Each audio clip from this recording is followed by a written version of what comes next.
This is Sarah Wilkinson from Humber College and the University of Guelph-Humber. In this brief video, I'm going to go through some basic graphing standards.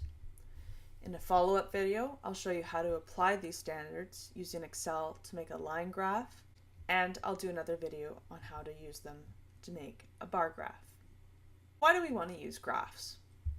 Graphs are great because they allow us to illustrate complicated relationships in a way that is easy to understand. You've heard the saying, a picture is worth 1,000 words. When we graph variables.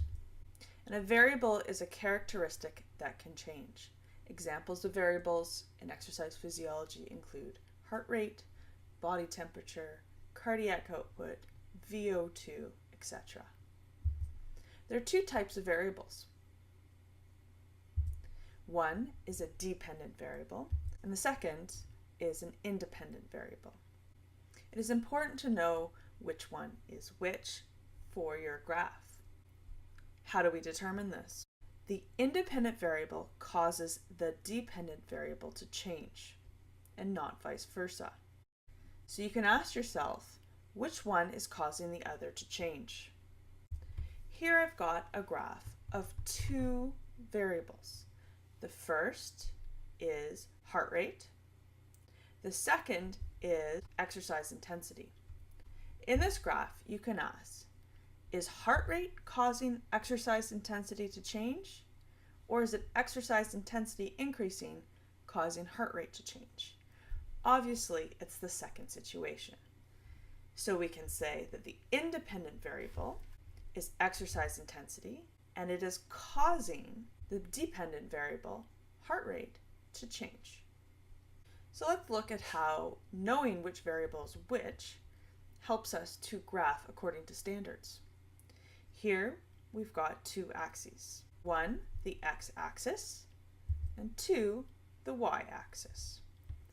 You always want to put the independent variable on the x-axis and the dependent variable on the y-axis, and not vice versa.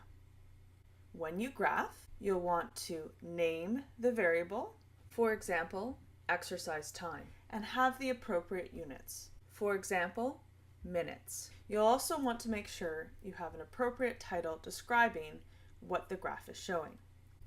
For my assignments, I would like you to include a graph description, and most journal articles also do this.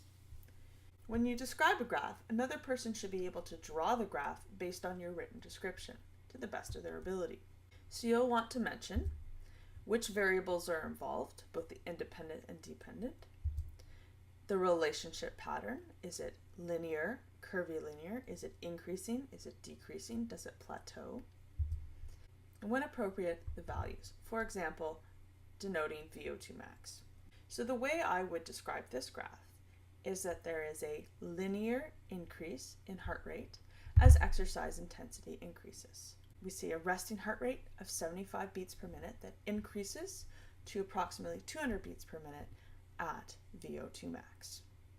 In the next video, I'm going to show you how to use Excel to graph according to these standards.